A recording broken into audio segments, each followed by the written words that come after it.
और जैसा बुशरा जी कह रही हैं कि भीड़ तो आती थी जब उत्तर प्रदेश के चुनाव के समय, और खासकर कांग्रेस की रैलियों में, और प्रियंका गांधी लीड कर रही थी, लेकिन वो भीड़ जो है वो वोटर्स में, वोट में तब्दील नहीं हुई। अभी जो राहुल गांधी के साथ चल रहे हैं लोग, और कांग्रेस इससे काफी उत्साहित है, इस भीड़ को देख करके जो राहुल गांधी के साथ आ रही है, बिना बुलाए आ रही है। क्या चुनावी भीड़ और यात्रा की भीड़ के फर्क को भी समझा जाए? देखिए राजीव जी, जो मुख्य बात कही जाती है कि चुनाव में या भारत जोड़ो यात्रा में जो भीड़ आ रही है उसे वोटों में तब्दील करना एक बड़ा काम है अभी कांग्रेस के लिए। ये बात तय है कि हम इसमें जो लोग आपको चाहते हैं, आपकी बातों का समर्थन करते हैं, वे जब वोट देने जाते हैं तो उनके सामने कुछ दूसरे पैमाने हो जाते हैं। वे देखने लगता है कि ये उम्मीदवार हमारी जाति का है या नहीं, हमारे धर्म का है या नहीं, हमारे हितों की बात करता है या नहीं, इन सब बातों पर जाते हैं। लेकिन इस यात्रा में जो बातें मुझे बहुत उल्लेखनीय लगी और मैं जिनको रेखांकित करना चाहूंगा, वो एक बात तो है कि जो युवा वर्ग है वो राहुल गांधी से बहुत ज्यादा जुड़ रहा है। युवा वर्ग के जुड़ने का मतलब ये है कि वे लोग जो बदलाव चाहते हैं वो युवा वर्ग के ही वोटर हैं। अधिकतम संख्या, अधिकतम वोटरों की संख्या अगर आप देखेंगे तो 18 से 40 साल के लोगों के बीच ही। तो ये बात राहुल गांधी की लोगों को पसंद आ रही है। दूसरी बात यह है कि राहुल गांधी जिन मुद्दों पर खुलकर बोल रहे हैं और जहां हमला कर रहे हैं, वहां से ये न केन प्रकार लोग बचाव का रास्ता देख रहे हैं। मायावती जी हों या अखिलेश यादव जी हों और दूसरे विपक्षी नेता भी हों, मुझे लगता है जब इन लोगों ने ये देखा, ये महसूस किया कि राहुल गांधी के साथ भीड़ जा रही है, अभी भी कांग्रेस सबसे बड़ी विपक्षी पार्टी है, और ये जो भीड़ जा रही है ये वोटों में तब्दील हो सकती है, तो कहीं ऐसा ना हो कि हम ये रेलगाड़ी या बस यात्रा चूक जाएं। मायावती और अखिलेश यादव को ये डर भी तो है ही, उन्हें ये भी लगता है कि कहीं ऐसा ना हो कि हम ये बस मिस कर दें, तो वे ये भी चाहेंगे कि हम बस को मिस ना करें और इनके साथ कहीं ना कहीं जुड़ जाएं। उत्तर प्रदेश की बात करूं तो उत्तर प्रदेश में 80 सीटें हैं लोकसभा की। जिन 9 राज्यों में चुनाव होने वाले हैं इस वर्ष, उन 9 राज्यों में कुल मिला के 93 सीटें हैं। तो आप अंदाज लगा सकते हैं कि कहां 93 सीटें 9 राज्यों में है और कहां अकेले उत्तर प्रदेश में 80 सीटें। यानी उत्तर प्रदेश बहुत महत्वपूर्ण लोकसभा के चुनाव के लिहाज से है। लेकिन राहुल गांधी की खूबी है कि उन्होंने कभी भी ये बात नहीं कही कि हमारी ये यात्रा चुनाव की यात्रा है, हम वोट मांगने के लिए यात्रा कर रहे हैं। लेकिन उत्तर प्रदेश में जिस तरह तैयारी चल रही है वो बहुत ही उल्लेखनीय है। अभी तक इस यात्रा 108 दिन तक इस यात्रा का थीम सॉन्ग रहा है, चली चली भारत जोड़ो यात्रा चली। अब कल से इसका थीम सॉन्ग भी बदलने वाला है, अब नहीं तो कब। तो ये जो थीम सॉन्ग है इसका मतलब ये कि राहुल गांधी की पूरी निगाहें बदलाव पर है।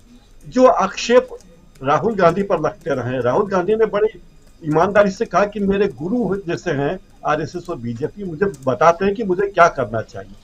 और जो आरोप लगते रहे, आप देखिए इतने दिनों तक यात्रा रुकी रही, लेकिन ऐसा नहीं कि राहुल गांधी चुपचाप बैठे रहे। हर दिन वो सक्रिय रहे। कहीं कमल हसन से उनकी बातचीत आई, कहीं प्रेस कॉन्फ्रेंस आई, कहीं उन्होंने श्रद्धांजलियां अर्पित की। तो लगातार वो सक्रिय रहे। ये भ्रम टूटा और जब वो कमल हसन से बातचीत कर रहे थे तब भी वो टी शर्ट पहने थे, कमल हसन सूट पहने हुए थे और हाथ बांधे हुए थे, ठंड में कुड़कुड़ाते हुए। तो ये बातें जो बताती हैं, जो बॉडी लैंग्वेज बताती है राहुल गांधी की कि मैं युवा हूं, मैं शारीरिक रूप से सक्षम हूं, मेरे खिलाफ बहुत दुष्प्रचार किया गया लेकिन मैं उससे डरता नहीं हूं और मैं लगातार सीख रहा हूं। और सबसे बड़ी बात, इस देश के लोग हमारे साथ हैं और इस देश के लोग नफरत को पसंद नहीं करते, मोहब्बत को पसंद करते हैं। इस देश लोग कैपिटलिज्म को पसंद नहीं करते। ये देश अभी बहुत आर्थिक खतरे में है, जब बेरोजगारी अपने चरम पर है, 5 साल के चरम पर बेरोजगारी है, महंगाई 35 साल के रिकॉर्ड में है, डॉलर ऐतिहासिक तौर पे सबसे महंगा है। ये सारी बातें राहुल गांधी रह रह के बताते रहे। उन्होंने बार बार ये बात भी कही है कि रुपया अगर सस्ता महंगा है तो हमारा निर्यात कम क्यों हो रहा है। जो सबसे बड़ी चिंता की बात है, जब रुपया सस्ता होता है तो आमतौर पर निर्यात बढ़ता है, क्योंकि डॉलर महंगा होता है। लोगों को लगता है कि जो चीज $10 की आती थी वो $8 की आने लगी, तो हमारा निर्यात फिर भी 19% घटा। तो जी। आखिर ये पैसा जा कहाँ रहा? ये डॉलर महंगा हुआ तो ये पैसा हमारा निर्यात क्यों नहीं बढ़ा? और सबसे गंभीर बात जो राहुल गांधी और कांग्रेस बार बार कह रही है, वो अनऑर्गेनाइज सेक्टर की दुरा पे कह रही है। मैं इंदौर जैसे छोटे शहर में हूँ, यहाँ कपड़े की 9 मिलें हुआ करती थी एक जमाने में। सूती मिलों का एक प्रमुख केंद्र था। एकाएक मिलें बंद होने लगी और 1-1.5 लाख मजदूर बेरोजगार हो गए। उनके लिए सरकार के पास रोजगार की कोई व्यवस्था नहीं थी, उनको पीएफ नहीं दिया, ग्रेच्युटी नहीं दी। लेकिन उन लोगों ने, किसी ने किराने की दुकान खोली, कोई ठेले पे सब्जी बेचने लगा, कोई चाय बेचने लगा, और इस तरह हर सेक्टर के लोगों ने किसी न किसी तरह अपने परिवार का गुजारा किया। इस ऑर्गेनाइज सेक्टर ने हमारी इकोनॉमी में 90% से ज्यादा कंट्रीब्यूट करता है। तो इस ऑर्गेनाइज सेक्टर की उपेक्षा पर राहुल गांधी और कांग्रेस पार्टी लगातार बोलती आ रही है। अब सारी चीजें, ये बात सही कही अडानी ने कि राजीव गांधी के जमाने से हुई थी, पॉलिसी में चेंज करने के बाद, नीतियों में खुलेपन की बात, लेकिन ये किसी सरकार की, कांग्रेस सरकार की कभी ये नीति नहीं रही कि कुछ ही लोगों के हाथ में सारी ताकत दे दी जाए। और ये आर्थिक जी। ताकत कैसे दी? किस तरह दादागिरी करके मुंबई एयरपोर्ट अडानी को सौंपा गया, किस तरह लगातार एक के बाद एक पोर्ट मुंबई अडानी को सौंपे गए, कैसे ऑस्ट्रेलिया में 6,000 करोड़ रुपए का लोन देने के लिए एसबीआई की डायरेक्टर को कहा गया। और जो लोग अब तक हमारे माननीय प्रधानमंत्री के प्रिय पात्र थे, चंदा कोचर, वेणुगोपाल धूत, ऐसे सारे लोगों को, अनिल अंबानी, इन सब लोगों को आज देखिए कि वो कहाँ है।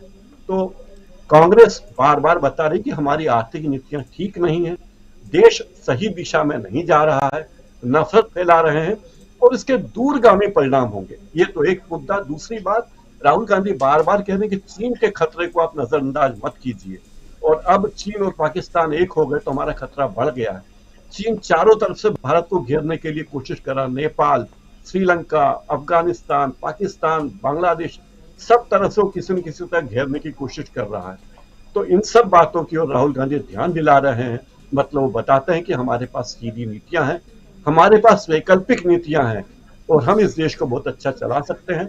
और मुझे लगता है आगे पीछे विपक्ष की दूसरी पार्टियां भी राहुल गांधी के साथ आएंगी, कांग्रेस के साथ आएंगी, और कांग्रेस को एक नेतृत्व के लिए मौका मिलेगा। लेकिन जहां तक वोटों में तब्दील करने की बात है, भीड़ को वोटों में तब्दील करने के लिए बहुत सारी चीजें चाहिए, वो करना भी बाकी है। उस पर अगले जी बार में जब बिल्कुल, आप बिल्कुल बिल्कुल उस पर बात करेंगे। लेकिन एक महत्वपूर्ण बात आप यहाँ रख रहे थे, जरा मैं दोनों हमारी साथी मीनू जी